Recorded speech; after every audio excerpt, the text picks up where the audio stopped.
بسم اللہ الرحمن الرحیم۔ السلام علیکم۔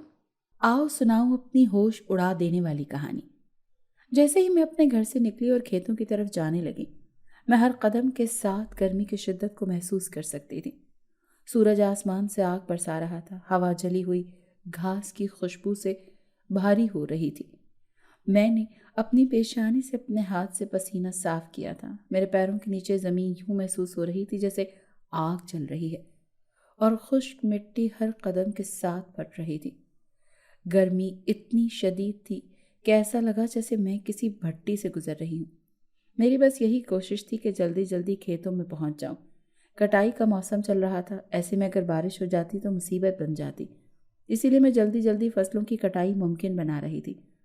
جیسے ہی میں کھیتوں میں پہنچی، میں نے شکر کا کلمہ پڑھا۔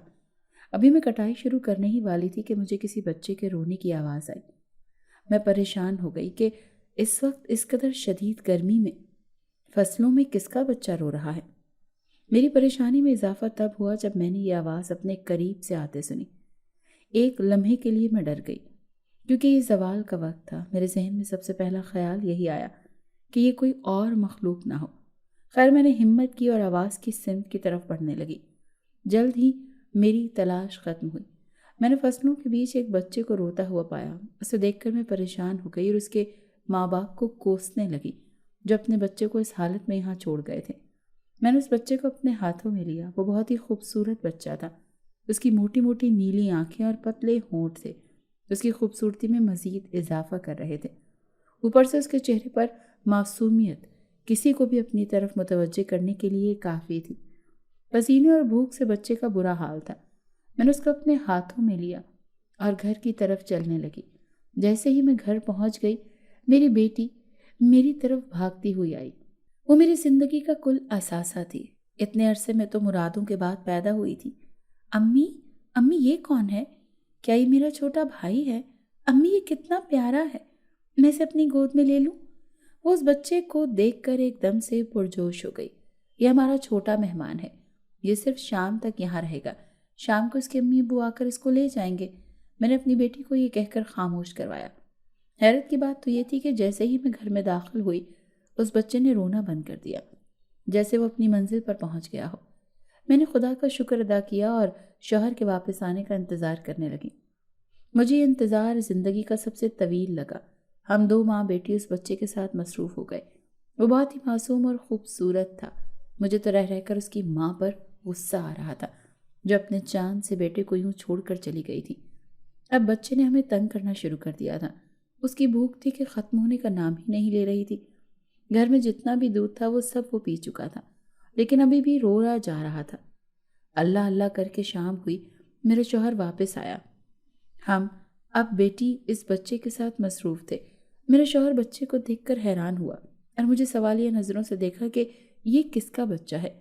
میں نے ساری بات سمجھائی اور ساتھ یہ بھی مشورہ دیا کہ مسجد میں جا کر اعلان کرواتے ہیں، جس کا بچہ ہے وہ آ کر لے جائیں۔ میرے شوہر کو یہ تجویز پسند آئی اور ہم مسجد چلے گئے۔ مسجد میں جا کر ہم نے اعلان کروایا، جس کا بھی بچہ ہے وہ آئے اور لے جائے۔ ہمارا گاؤں کوئی اتنا بڑا نہیں تھا، چند ہی گھر تھے جن کے بارے میں ہمیں معلوم تھا۔ شام سے رات ہو گئی لیکن کوئی بھی اس بچے کو لینے نہیں آیا۔ میں نے اپنے شوہر کو سوالیہ نظروں سے دیکھا کہ اب کیا کیا جائے۔ میرے شوہر نے کہا کہ بچے کو گھر لے آتے ہیں، جب تک اس کے ماں باپ کا کوئی اتا پتہ نہیں چلتا ہم اس کی پرورش کریں گے۔ مجھے اس کی بات بری لگی۔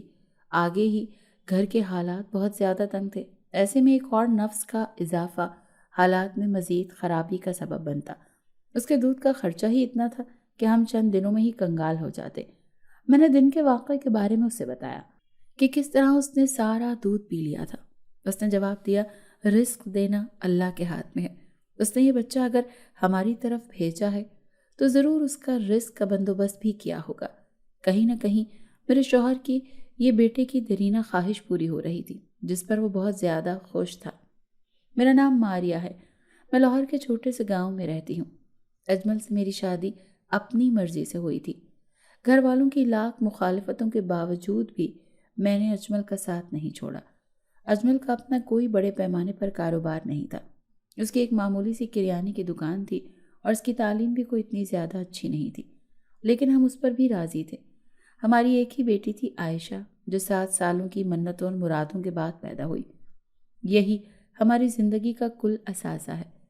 میں اپنی زندگی سے مطمئن تھی، مگر دولت ایک ایسی حقیقت ہے جس کو جھٹلایا نہیں جا سکتا۔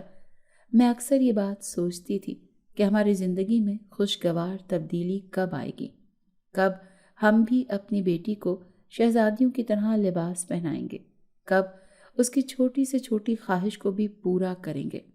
پھر ہماری زندگی میں وہ تبدیلی آ ہی گئی تھی۔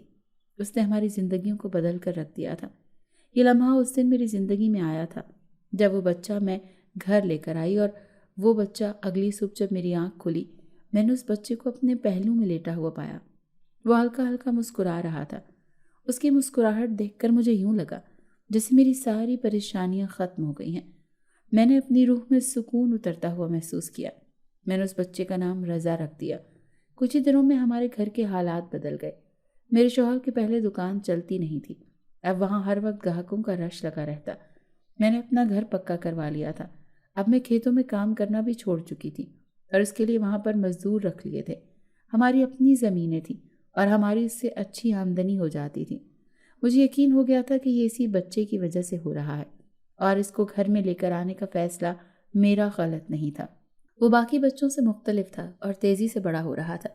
6 ماہ کی عمر میں وہ 1 سال کا لگتا تھا۔ وہ چیزیں بہت جلدی سیکھنے لگا تھا۔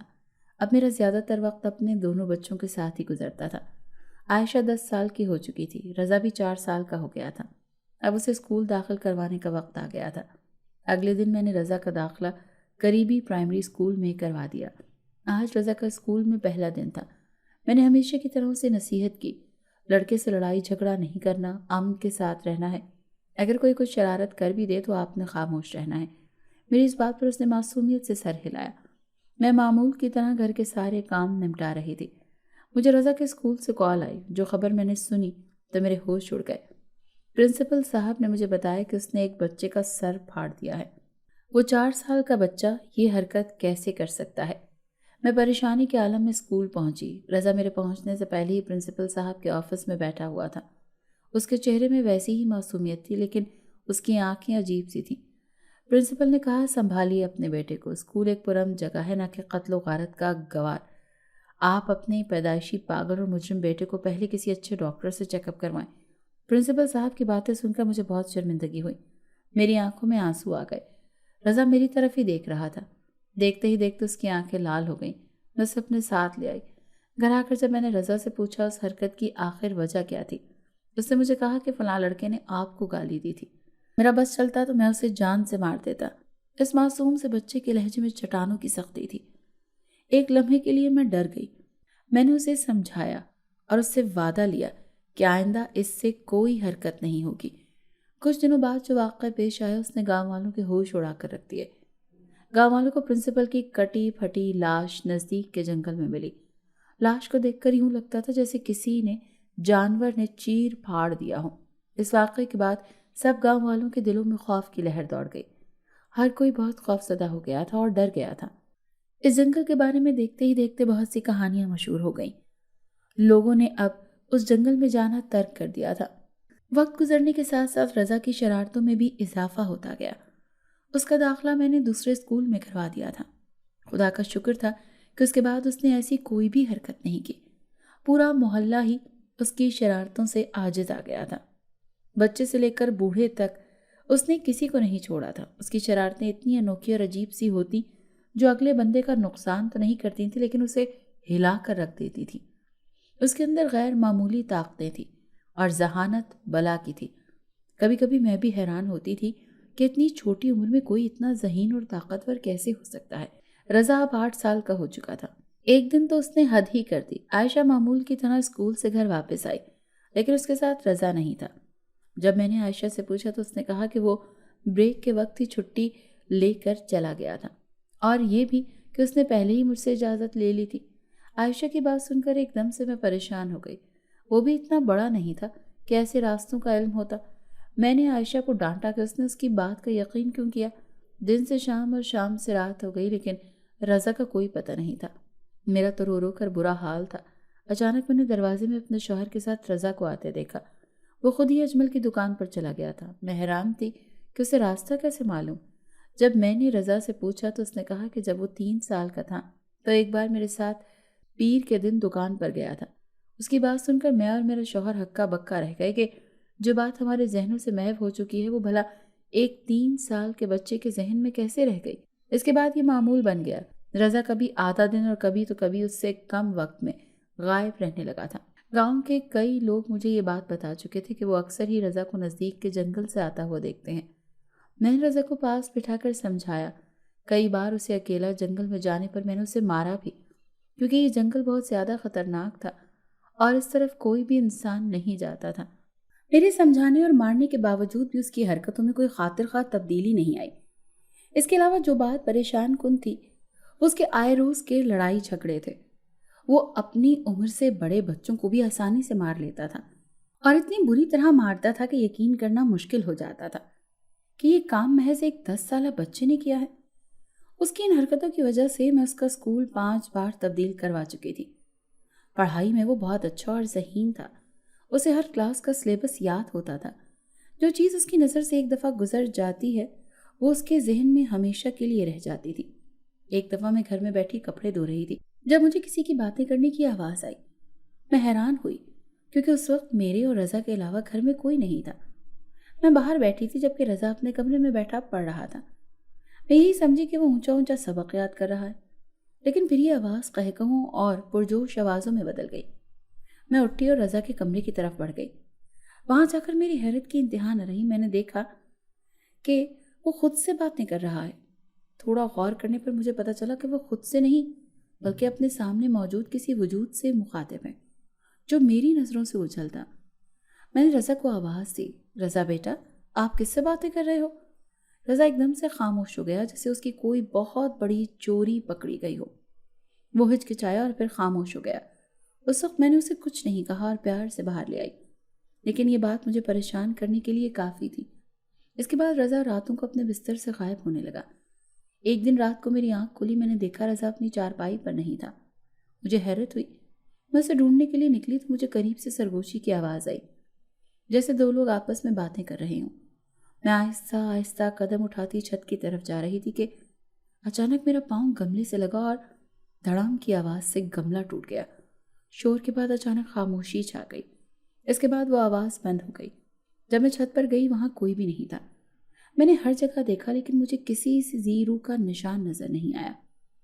میں جب دوبارہ کمرے میں آئی میں نے دیکھا کہ اپنے بستر پر سو رہا ہے۔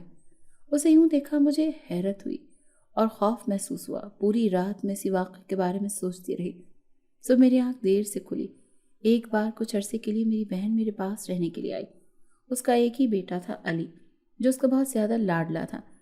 رضا اور علی کی عمر میں 2 سال کا ہی فرق تھا۔ دونوں کی اچھی خاصی دوستی تھی۔ ایک دن علی نے مجھ سے قریب ہی گراؤنڈ میں کھیلنے کی اجازت مانگی۔ اس وقت رضا اسکول گیا ہوا تھا۔ میں نے علی کو اجازت دے دی اور دور جانے سے منع کیا۔ میرے بچے اسکول سے واپس آ چکے تھے لیکن علی کا ابھی تک کوئی پتہ نہیں تھا۔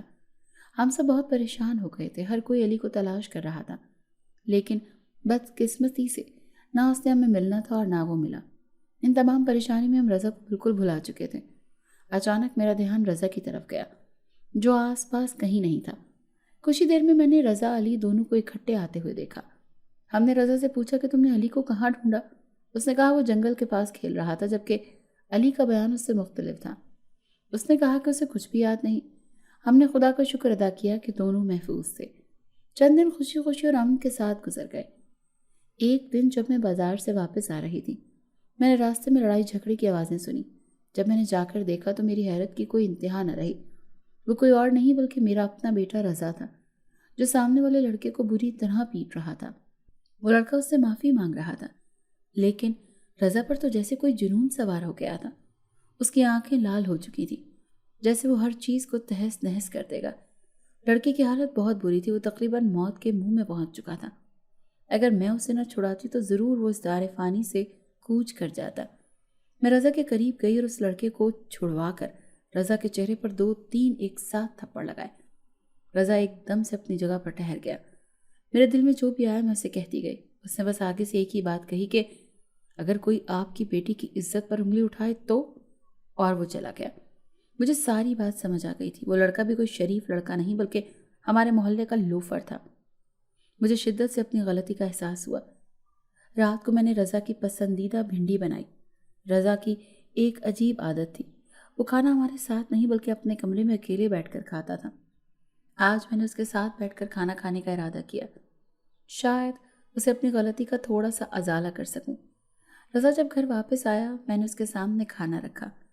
آج ہم دونوں ماں بیٹا مل کر کھانا کھائیں گے۔ میری بات سن کر رضا کے چہرے پر ایک سایہ سا لہرایا۔ امی، مجھے بالکل بھی بھوک نہیں ہے، میں باہر سے دوستوں کے ساتھ کھا کر آیا ہوں، آپ میرے لیے کھانا رکھ دیں، میں رات کو لیٹ کھا لوں گا۔ لیکن میرے بہت زیادہ اصرار کرنے پر جب اس نے ایک نوالہ لیا، ساتھ ہی اس نے الٹی کر دی۔ میں پریشان ہو گئی کہ تمہاری طبیعت تو ٹھیک ہے نا، اور اس لیے دوائی لے آئی۔ اگلے دن بھی ایسا ہی اتفاق ہوا، ہم سب کو اکٹھے کھانا کھانے کا موقع ملا، لیکن رضا کچھ غیر آرام دہ محسوس کر رہا تھا۔ جب اس نے ایک نوالہ لیا ساتھ ہی اس نے الٹی کر دی۔ اس کے بعد دوبارہ ایسا ہوا۔ مجھے سمجھ نہیں آ رہی تھی کہ معاملہ کیا ہے۔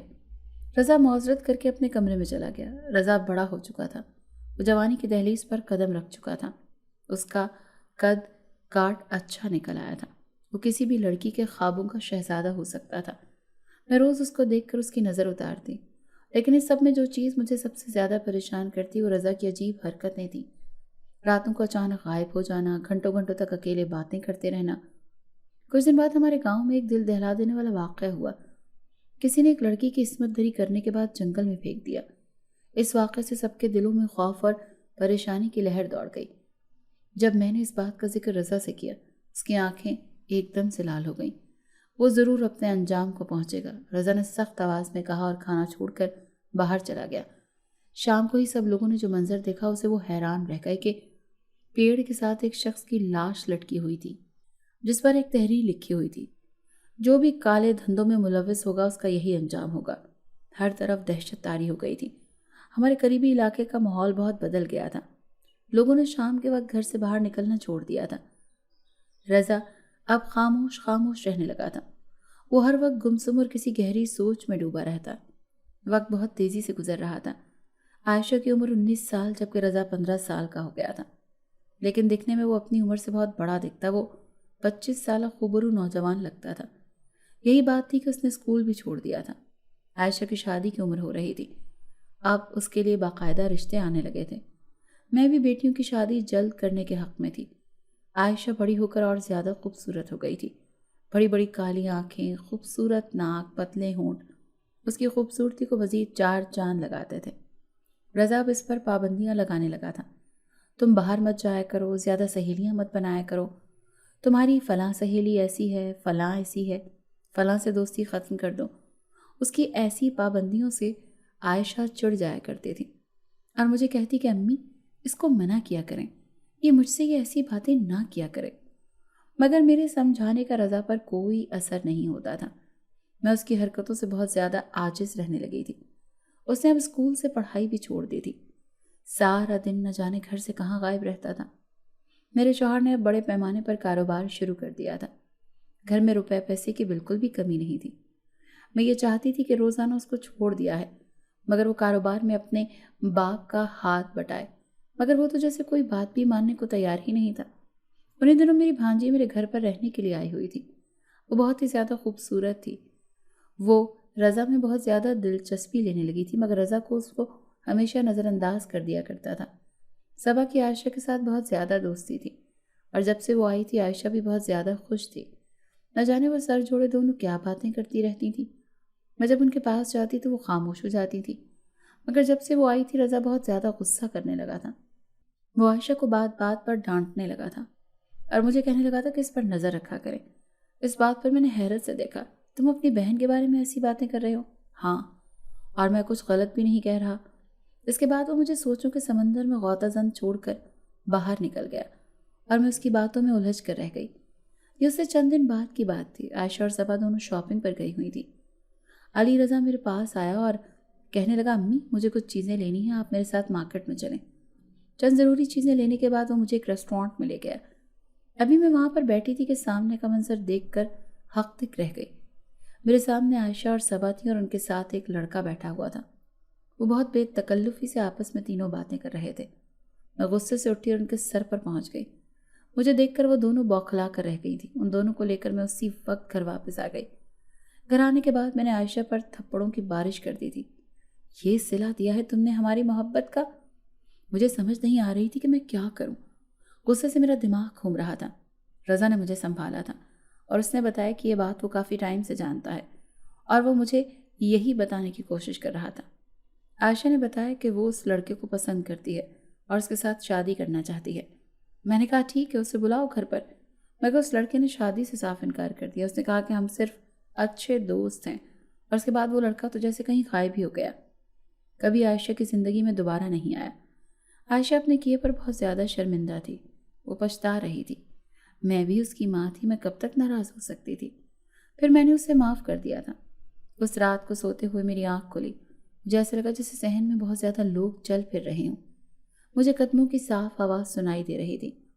میں اپنے بستر سے اٹھی اور کھڑکی سے باہر لان میں جب دیکھا تو اپنی جگہ پہ حیرت زدہ رہ گئی۔ باہر بہت زیادہ روشنی ہو رہی تھی، اتنی تیز روشنی جس سے آنکھیں چندھیا جائیں۔ میں نے آنکھیں مسل کر دوبارہ دیکھا کہ میں کہیں کوئی خواب تو نہیں دیکھ رہی، مگر وہ خواب نہیں، حقیقت تھی۔ میرے سامنے علی رضا تھا اور اس کے آس پاس بہت سے لوگ تھے جو بہت دراز قد تھے اور بہت زیادہ خوبصورت بھی تھے۔ میں نے ایسی خوبصورتی اپنی زندگی میں کہیں نہیں دیکھی تھی۔ اچانک علی رضا کی نظر مجھ پر پڑی۔ میں نے اسے واضح طور پر چونکتے ہوئے دیکھا، پھر میری آنکھوں کے سامنے اندھیرا چھا گیا، ذہن تاریکی میں ڈوب گیا، اور جب میری آنکھ کھلی تو میں اپنے بستر پر تھی اور صبح ہو چکی تھی۔ میں ایک دم اٹھ کر بیٹھ گئی اور رات ہونے والے واقعے کے بارے میں سوچنے لگی۔ میں خواب اور حقیقت میں فرق نہیں کر پا رہی تھی۔ مجھے سمجھ نہیں آ رہا تھا کہ جو میں نے دیکھا وہ خواب تھا یا حقیقت، یا کیا تھا وہ۔ جب میں نے رضا سے اس بات کا ذکر کیا تو وہ ہنسنے لگا۔ امی کیا ہو گیا ہے آپ کو؟ آپ نے کوئی خواب دیکھا ہوگا، بھلا ہمارے گھر میں رات کے وقت کس نے آنا ہے؟ میں بھی خاموش ہو گئی اور بات آئی گئی ہو گئی۔ ہمارے محلے میں ایک گھر کافی عرصے سے خالی تھا اور اب ایک شخص نے وہ گھر کرائے پر لے لیا تھا۔ کچھ دن گزرے تھے کہ وہاں پر لوگوں کا ہجوم رہنے لگا، لوگ جوک در جوک اس کے پاس آنے لگے۔ میری ملازمہ نے بتایا کہ وہ ایک عامل ہے اور لوگوں کا علاج کرتا ہے۔ ان دنوں وہ رضا بہت پریشان رہنے لگا تھا۔ میں جب اس کے پاس پریشانی کا سبب پوچھتی تو وہ مجھے ٹال دیتا۔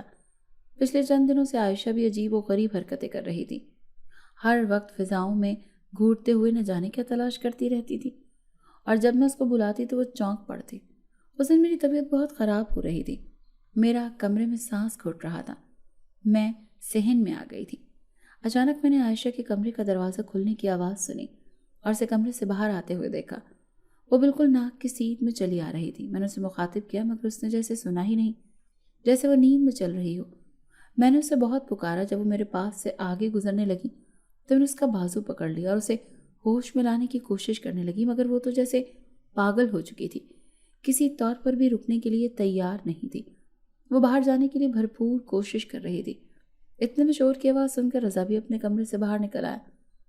عائشہ کی حالت دیکھ کر اس کی آنکھیں لہو رنگ ہو گئیں۔ وہ بہت زیادہ غصے میں آ گیا، اونچی آواز میں بڑبڑایا، یہ اب حد سے بڑھ گیا ہے، اس کا انتظام کرنا پڑے گا۔ میں نے چونک کر اسے دیکھا تو کہ کس سے بات کر رہے ہو؟ اس نے میری کسی بات کا جواب نہیں دیا۔ عائشہ کو دونوں بازوؤں سے پکڑ کر اپنے سامنے کھڑا کیا اور اس کی آنکھوں میں دیکھنے لگا۔ عائشہ جیسے ہوش کی دنیا میں واپس آ گئی تھی۔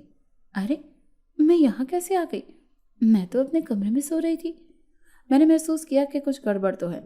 میں نے عائشہ کو اس کے کمرے میں سونے کے لیے بھیج دیا اور خود اپنے کمرے میں آ گئی۔ جاتے جاتے میں نے رضا سے بھی سونے کی تلقین کی تھی۔ وہ میری بات سن کر محض سر ہلا کر رہ گیا اور صحن میں چہل قدمی کرتے ہوئے کچھ سوچنے لگا۔ اگلے دن رضا نے مجھے کہا کہ وہ اپنے کچھ دوستوں کے ساتھ ایک علاقے میں سیر کے لیے جا رہا ہے اور وہ کچھ دنوں وہیں رہے گا۔ یہ سن کر میں پریشان ہو گئی، مجھے اس کے بغیر رہنے کی عادت ہی نہیں تھی اور نہ ہی وہ کبھی رہنے کے لیے کہیں اکیلا گیا تھا۔ اور یوں جب اس نے اچانک سے اور کہا اور جب اس نے یہ بات کی تو میں پریشان ہو گئی تھی۔ میں یہ جانتی تھی کہ میرے روکنے سے وہ کبھی رکے گا نہیں، اسی لیے میں نے اسے زیادہ اصرار نہیں کیا اور اسے جانے دیا۔ مگر گھر میں عجیب سے واقعات رونما ہونے لگے تھے۔ کبھی کبھی ایسا لگتا جیسے چھت پر کوئی بھاگ رہا ہو، گھر میں خون کے چھینٹے گرنے لگے، جگہ جگہ پر خون کے دھبے پڑے ہوئے ملتے تھے، اور روزانہ رات کو گھر سے رونے اور چلانے کی آوازیں آنے لگی تھیں۔ ایسے لگتا تھا جیسے کوئی کسی کو بری طرح سے پیٹ رہا ہو۔ میں نے رضا کا نمبر ملانے کی بہت بار کوشش کی مگر اس کا نمبر ہی بن جا رہا تھا۔ ہم دونوں میاں بیوی کو سمجھ نہیں آ رہا تھا کہ کیا ہو رہا ہے۔ یہاں سے اگلے دن کی بات ہے، جب ہم لوگ صبح سو کر اٹھے تو اچانک سے پڑوس کے گھر سے شور کی آواز آنے لگی۔ وہ غذائیں جو عامل تھا، اس کی لاش کٹی پھٹی حالت میں ایک کمرے سے ملی تھی۔ اس کا سر تن سے جدا تھا۔ پولیس قاتل کو ڈھونڈنے کی اپنی ہر ممکن کوشش کر رہی تھی، مگر قاتل اتنا چالاک تھا کہ اس نے اپنا کوئی سراغ ہی باقی نہیں چھوڑا تھا۔ اس کو دیکھ کر بہت خوفزدہ ہو گئی تھی۔ ایسا لگ رہا تھا جیسے یہ کام کسی جنون نے کیا ہو۔ اب تو پورے محلے میں سب پر ہی جیسے دہشت سی طاری ہو گئی تھی، سب کو جیسے سانپ سونگھ گیا۔ اس دن رضا بھی گھر آ گیا۔ اس کو دیکھ کر میں نے اطمینان کا سانس لیا اور ایک سکون کی لہر میرے وجود میں سرایت کر گئی۔ ایسے لگ رہا تھا جیسے پورے وجود میں ٹھنڈ اتر گئی ہو۔ رضا بہت مطمئن لگ رہا تھا، خوش باش اور سرشار سا تھا، جیسے اپنے کسی اہم مقصد میں کامیاب ہو گیا ہو۔ میں نے اسے قتل ہونے والے عامل کے بارے میں بتایا تو اس نے بالکل سرسری انداز میں اس بات کو سنا۔ وہ میرے اور عائشہ کے لیے 2 بہت خوبصورت جولری کے سیٹ لے کر آیا تھا۔ یہ اس قدر خوبصورت تھے کہ ان کو دیکھ کر آنکھیں چندیا گئی تھیں۔ میں نے اپنا سیٹ بھی عائشہ کو دے دیا۔ وہ تو جیسے نہال ہی ہو گئی۔ ان دنوں میں نے عائشہ کی شادی کے بارے میں سنجیدگی سے سوچنا شروع کر دیا تھا۔ میں چاہتی تھی کہ اسے جلدی سے اپنے گھر کا کر دوں۔ عائشہ کو پڑھائی میں بھی کوئی خاص دلچسپی نہیں تھی، نہ ہی اس کے علاوہ کوئی اور سرگرمی تھی۔ ایسے میں اسے گھر بیٹھا کر میں نے کیا کرنا تھا؟ میں نے 2-3 لوگوں کو رشتے کے لیے کہا تھا۔ رضا بھی یہ بات بہت اچھے سے جانتا تھا۔ اس نے مجھے کہا کہ آپ نے جو بھی فیصلہ کرنا ہے سوچ سمجھ کر کرنا ہے۔ پہلے تو اس کے لیے بہت عجیب سے رشتے آ رہے تھے جو کسی طور پر بھی میری سمجھ میں نہیں آ رہے تھے۔ پھر ایک جگہ سے اس کا رشتہ آیا تھا کہ وہ لوگ ہمارے ہم پلہ تھے اور مجھے وہ لوگ بہت زیادہ پسند آئے تھے۔ بہت اچھی فیملی تھی۔ رضا کو بھی لڑکا پسند آیا تھا اور میرے شوہر کو بھی۔ ان لوگوں پر کوئی اعتراض نہیں تھا۔ یوں آنن فانن ہم لوگوں نے اس کا رشتہ طے کر دیا۔ پھر مختصر عرصے کے بعد وہ رخصت ہو کر اپنے گھر چلی گئی تھی اور ہمارے گھر کی رونق بھی ساتھ لے گئی تھی۔ ایسے لگ رہا تھا جیسے پورا گھر خالی ہو گیا ہو۔ میں اس کے جانے کے بعد بہت اداس ہو گئی تھی۔ رضا مجھے بہلانے کی ہر ممکن کوشش کرتا تھا۔ اس دن رات کو ایک دم سے میرا دل گھبرانے لگا۔ میں اٹھ کر رضا کے کمرے میں آ گئی۔ ابھی میں کمرے میں داخل ہونے ہی والی تھی کہ کمرے سے باتوں کی آوازیں آنے لگیں۔ ایک آواز تو رضا کی تھی جبکہ دوسری آواز نسوانی تھی۔ میرے پیروں کے نیچے سے زمین نکل گئی۔ اس وقت کمرے میں کون سی لڑکی تھی اور کہاں سے آ گئی تھی؟ میں غصے میں آئی اور دروازہ کھول کر اندر چلی گئی، مگر اندر کا منظر دیکھ کر میں حیران رہ گئی۔ رضا اپنے بیڈ پر سو رہا تھا اور اس کے علاوہ کمرے میں کوئی موجود نہیں تھا۔ میں تھوڑی دیر تک وہاں پر کھڑی دیکھتی رہی، پھر اس کے بعد کمرے میں آ گئی۔ پوری رات میرا ذہن الجھا رہا تھا۔ میں سوچ سوچ کر پاگل ہو رہی تھی۔ جو میں نے سنا وہ سب کیا تھا؟ اگلے دن میں نے رضا سے اس بارے میں بات کی تو وہ ہنس کر ٹال گیا۔ امی، آپ کو نیند میں چلنے کی عادت ہو گئی ہے شاید۔ اس وقت بھی بات آئی گئی ہو گئی، مگر یک کے بعد دیگرے ایسے معاملات ہونے لگے جنہوں نے مجھے چونکا کر رکھ دیا۔ یہ سوچنے پر مجبور ہو گئی تھی کہ رضا کون ہے۔ اسے میں نے کھیتوں سے اٹھایا تھا۔ میرا یہی خیال تھا کہ اس کے ماں باپ نے اس کو وہاں پھینک دیا ہے۔ تو وہ کون تھا پھر؟ یہ سوال مجھے سوچنے پر مجبور کر رہا تھا۔ اس دن رضا مجھ سے کھانا بنانے کی فرمائش کر کے خود دوستوں کے ساتھ باہر نکل گیا تھا۔ میں کچن میں اس کی پسند کا کھانا بنا رہی تھی۔ جانب سے دوپٹے میں آگ لگ گئی، مگر میں اس بات سے بے خبر تھی اگر میرے قریب کوئی اور آہستہ آہستہ بڑھ رہی تھی۔ ایک دم سے رضا میرے پاس آیا، میرا دوپٹہ اتار کر ایک طرف پھینکا۔ امی، کیا ہو گیا؟ بندہ احتیاط سے کام کرتا ہے، اگر یہ آگ آپ کو چھو جاتی تو کیا ہوتا؟ میں بھی ایک دم بوکھلا گئی تھی۔ پھر ایک خیال آنے کے تحت میں اپنی جگہ جیسے تھم کر رہ گئی تھی۔ تم تو رضا گھر پر نہیں تھے، پھر یوں اچانک کیسے آ گئے؟ وہ بھی ایک دم چپ ہو گیا تھا۔ ہم دونوں خاموش نگاہوں سے ایک دوسرے کو دیکھ رہے تھے۔ رضا، تم کون ہو؟ سچ سچ مجھے بتاؤ کہ تم کون ہو؟ امی، میں آپ کو سب کچھ بتا دوں گا وقت آنے پر۔ نہیں، مجھے ابھی سب کچھ جاننا ہے۔ میرا لہجہ ضدی بچے کی طرح ہو گیا۔ وہ مجھے لے کر کمرے میں آ کر کہنے لگا، جب میں چھوٹا سا تھا تو میں یہی سمجھتا تھا کہ آپ کا بیٹا ہوں اور میں آپ لوگوں میں سے ہی ہوں۔ جب آپ لوگ کہیں آگے پیچھے ہوتے تھے اور میں اکیلا ہوتا تھا تب میرے پاس ایک عورت آتی تھی۔ وہ مجھے بہت سے کھانے پینے کی چیزیں دیتی تھی اور مجھ سے بہت زیادہ پیار کرتی تھی۔ شروع میں یہ سمجھنے سے میں قاصر تھا کہ وہ عورت کون تھی، مگر وقت گزرنے کے ساتھ ساتھ مجھے سب کچھ سمجھ آتی گئی۔ وہ عورت میری ماں تھی اور میں ایک جن کی اولاد تھا۔ ہاں، میں ایک جن زادہ ہوں۔ میرے قبیلے میں میرے بہت زیادہ دشمن ہیں، اسی لیے مجھے میری ماں یہاں پر آپ کے لیے چھوڑ گئی تھی۔ جب آپ نے مجھے کھیتوں سے اٹھایا تب وہ میرے پاس ہی تھی، مگر وہ آپ کو نظر نہیں آ رہی تھی۔ مجھے ایک مجبوری کے تحت یہاں پر بھیجا گیا تھا۔ اپنے قبیلے میں میری جان کو خطرہ تھا اور میرے قبیلے میں سے کوئی بھی نہیں جانتا تھا کہ میں اس گھر میں آپ کے پاس رہ رہا ہوں۔ وہاں پر سب یہی جانتے تھے کہ میں پیدا ہوتے ہی مر گیا تھا۔ میں 20 سال تک آپ کے پاس رہوں گا اور اس کے بعد میں اپنی دنیا میں واپس آ جاؤں گا۔ مجھے آپ کے پاس صرف 1 سال رہ گیا ہے۔ اس کے بعد میں اپنی دنیا میں اپنے لوگوں میں اپنے ماں باپ کے پاس لوٹ جاؤں گا۔ یہ سب سن کر میری آنکھوں میں آنسو آ گئے۔ وہ چھوٹا سا تھا جب میں نے اسے پالا تھا۔ وہ مجھے اپنی سگی اولاد کی طرح ہی عزیز تھا۔ اس کی جدائی کا سوچ کر ہی میری روح فنا ہو رہی تھی، اور جب وہ مجھ سے دور چلا جاتا تو تب میرا کیا حال ہوتا۔ رضا نے مجھے تسلی دی اور کہا کہ وہ میرے پاس آتا رہے گا، مجھ سے ملتا رہے گا، میں خیر خبر رکھے گا۔ پھر وہ وقت بھی آ گیا جب اسے ہم لوگوں نے رخصت ہونا تھا۔ اس کے رخصت ہونے کے بعد مجھے اس کی اصلیت عائشہ اور اپنے شوہر کو بتانی پڑی تھی۔ باقی لوگوں کو میں نے یہی کہا تھا کہ وہ باہر کے ملک میں چلا گیا ہے۔ رضا اور عائشہ کے بغیر میری زندگی بہت سونی سونی سی گزرنے لگی تھی۔ جب کبھی ایسا یہاں پر آ کر عائشہ رہتی تو جیسے گھر میں رونق آ جاتی۔ رضا بھی ہر دوسرے دن میرے پاس آتا رہتا تھا، میرا بہت خیال رکھتا تھا اور مجھے اکثر اپنے ساتھ اپنی دنیا بھی لے کر جاتا تھا۔ اس کی دنیا دیکھ کر تو میری آنکھیں پھٹی کی پھٹی رہ گئی تھی۔ اس قدر خوبصورت دنیا تھی جو لفظوں میں بیان نہیں کر سکتی تھی۔ اس دن میں اپنے صحن میں بیٹھی ہوئی تھی کہ اچانک سے ایک عورت میرے پاس آئی۔ میں حیران ہو کر اس کی طرف دیکھنے لگی۔ دروازہ بند تھا اور یہ کہاں سے آ گئی؟ اگر کوئی بھی انجان شخص گھر میں داخل ہونے کی کوشش کرتا تو ملازم پہلے مجھ سے اجازت لیتے تھے، پھر اسے اندر آنے دیتے تھے، مگر یہ آواز کہاں سے آ گئی تھی؟ اس کی آنکھوں میں ایک عجیب سی پراسراریت تھی۔ میں نے اس کی آنکھوں میں غور سے دیکھا اور میری آنکھوں کے سامنے اندھیرا چھا گیا۔ میں ہوش و حواس کی دنیا سے بیگانی ہو چکی تھی، اور جب مجھے ہوش آیا تو میں ایک غار میں تھی۔ یہ ایک تنگ و تاریک غار تھی۔ میرے سر میں درد سے ٹیسیں اٹھ رہی تھیں۔ میں بمشکل اپنا چکراتا وہ سر دونوں ہاتھوں میں تھام کر بیٹھ گئی۔ تھوڑی دیر کے بعد میری آنکھیں اندھیرے سے مانوس ہو گئی تھیں۔ میں اندھیرے میں دیکھنے کے قابل ہو گئی تھی۔ میں آہستہ آہستہ سے اپنی جگہ سے سرکتے ہوئے باہر آ گئی۔ باہر آنے کے بعد میں نے دیکھا کہ ایک بہت بڑا جنگل تھا اور یہ بہت تاریک تھا اور اندھیرے میں ڈوبا ہوا تھا۔ میں بمشکل چلتے ہوئے آگے کی جانب بڑھ رہی تھی۔ کچھ سمجھ نہیں آ رہا تھا کہ یہ کیا ہو رہا ہے، میں کہاں آ گئی ہوں اور کیوں آ گئی ہوں؟ وہ عورت کون تھی جو مجھے لے کر آئی تھی؟ میں چلتے چلتے بہت آگے نکل آئی تھی۔ بھوک اور پیاس کی وجہ سے میرا بہت برا حال ہو رہا تھا۔ پیاس کی شدت کی وجہ سے حلق میں کانٹے اگ رہے تھے۔ اس مشکل وقت میں مجھے میرا رب بہت یاد آ رہا تھا۔ میں سچے دل سے اسے پکارنے لگی تھی اور اس مصیبت سے نکلنے کی دعا مانگنے لگی تھی۔ میں کتنا وقت جنگل میں بھٹکتی رہی تھی۔ مجھ سے دن اور رات کی تمیز ختم ہو چکی تھی۔ میں دن اور رات میں فرق نہیں کر پا رہی تھی کیونکہ وقت ایک جیسا ہی تھا۔ پھر مجھے زوروں کے چکر آنے لگے اور میں ایک جگہ پر گر گئی۔ جب میری آنکھ کھلی تو میں نے خود کو ایک اسپتال میں پایا۔ میرے آس پاس سب لوگ تھے۔ سب سے پہلے مجھے رضا کا چہرہ نظر آیا تھا اور مجھے یوں لگا جیسے مجھے نئی زندگی کی نوید مل گئی ہو۔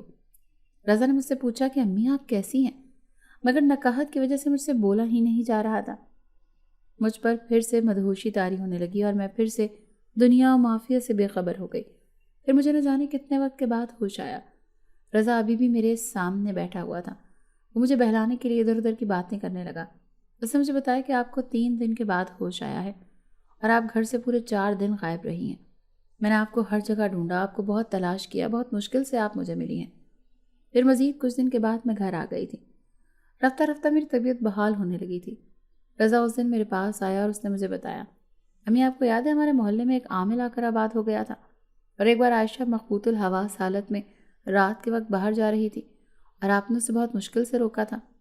مجھے سب کچھ یاد آ گیا تھا اور اس کی لاش یاد آتے ہی مجھے جھرجھری سی آ گئی تھی۔ اسے کسی نے بہت بے دردی سے قتل کیا تھا، مگر تم یہ سب کچھ کیوں آج یاد کر رہے ہو؟ اس دن عائشہ پر اسی عامل نے ہی عمل کیا تھا اور وہ اپنے عمل کے ذریعے اپنے پاس بلا رہا تھا۔ میں اس کا کچھ بھی نہیں بگاڑ سکتا تھا۔ اگر میں اس کے پاس جاتا تو اسے میری اصلیت پتہ چل جاتی۔ اسی لیے میں نے اپنے دوستوں کے ساتھ گھومنے پھرنے کا بہانہ کیا تھا۔ در حقیقت میں ایک عمل کر رہا تھا جس کے ذریعے میں اس جادوگر کو سبق سکھا سکتا تھا۔ وہ کون ہوتا تھا؟ میری بہن پر بری نظر ڈالنے والا۔ اس کے علاوہ اس نے بہت سی عورتوں کے ساتھ غلط فعل کیا تھا اور میں اسے سب کا انتقام لینا چاہتا تھا۔ وہ عمل کرنے کے بعد میں بہت زیادہ طاقتور ہو گیا تھا۔ پھر میں نے اسے جادوگر کو قتل کر دیا۔ کیا رضا، تم نے اس جادوگر کو اتنی بے دردی سے قتل کر دیا؟ تو امی، برے کام کا برا ہی نتیجہ ہوتا ہے۔ اس وقت میں آپ کے ساتھ اس دنیا میں رہتا تھا۔ مجھ پر میری دنیا کے قانون لاگو نہیں ہو سکتے تھے کیونکہ میں ایک بار بھی اس دنیا میں نہیں گیا تھا۔ تب اگر میں اپنے قبیلے کی روایات یا قانون کو توڑ دیتا تو کوئی مجھ سے اس سلسلے میں باز پرس نہیں کر سکتا تھا۔ میں نے بہت سے غلط انسانوں کو ختم کیا ہے، ان کے ناپاک وجود سے اس دنیا کو پاک کیا ہے، مگر اب جب میں اپنی دنیا میں گیا ہوں، وہاں پر رہنے لگا ہوں، تو وہاں کے قانون نافذ ہوتے ہیں۔ اب میں بے دھڑک کسی کو بھی قتل نہیں کر سکتا، اگر کوئی غلط کرے تو سزا ضرور دے سکتا ہوں۔ اس عامل کی ایک بیوی تھی، وہ بھی بہت بڑی جادوگرنی تھی۔ اس نے اپنے شوہر سے یہ تمام گندے عملیات سیکھے تھے اور لوگوں کی زندگیوں کو تباہ کر رہی تھی۔ اس نے اپنے عمل کے ذریعے پتہ لگایا تھا کہ میں نے اس کے شوہر کا قتل کیا ہے، اسی لیے اس نے مجھ سے بدلہ لینے کی خاطر آپ کو اغوا کیا تھا۔ اس دن آپ کو اغوا کرنے والی کوئی اور نہیں، وہ اس عامل کی بیوی تھی۔ میں نے آپ کو بہت زیادہ تلاش کرنے کی کوشش کی، پھر بہت مشکل سے آپ کو میں نے ایک جگہ پر ڈھونڈ لیا تھا، مگر وہ جادوگرنی میری نظروں سے روپوش ہو چکی تھی اور تاحال چھپی ہوئی ہے۔ مگر وہ کب تک مجھ سے چھپ کر رہ سکتی ہے؟ ایک نہ ایک دن تو میرے سامنے آنا ہی پڑے گا، اور جس دن وہ میرے سامنے آ گئی تو میں اسے ایسی سزا دوں گا جو وہ رہتی سانس تک یاد رکھے گی۔ رضا نے اسے بہت ڈھونڈنے کی کوشش کی تھی، مگر نہ اس نے ملنا تھا اور نہ وہ ملی۔ پھر ایک دن رضا میرے پاس آیا اور مجھے کہنے لگا کہ آپ کی گنہگار کو سزا مل چکی ہے، مگر یہ سزا اسے میں نے نہیں بلکہ اوپر والے نے دی ہے۔ اب وہ موت سے بدتر زندگی گزار رہی ہے، نہ وہ زندوں میں ہے اور نہ مردوں میں۔ کالے عملیات کرنے کی وجہ سے اس کے جسم پر کیڑے پڑ چکے ہیں، اور جب شیطان کو راضی کرنے کے لیے اس نے اپنے رب کی نافرمانی کی تھی تو وہ شیطان بھی اس کی کوئی مدد نہیں کر رہا۔ بہت ہی قابل رحم حالت میں ہے وہ۔ مجھے سن کر کوئی افسوس نہیں ہوا تھا۔ جس طرح سے یہ کالے جادو والے لوگوں کی زندگیوں کو تباہ کرتے ہیں، ان کو تنگ کرتے ہیں، اس لحاظ سے یہ سزا ان کے لیے معمولی تھی۔ ان کا انجام تو اس سے بھی بدتر ہونا چاہیے۔ پھر ایک دن رضا نے مجھے یہ خوشخبری سنائی کہ اس کے ماں باپ اس کی شادی کر رہے ہیں۔ اس کی ماں خاص طور پر مجھے شادی کا دعوت نامہ دینے کے لیے آئی تھی، جو کہ میں نے خوشی سے قبول کر لیا تھا۔ رضا کے لیے میں نے بہت سے خواب دیکھے تھے، جیسے کوئی بھی ماں اپنے بیٹے کے لیے دیکھتی ہے۔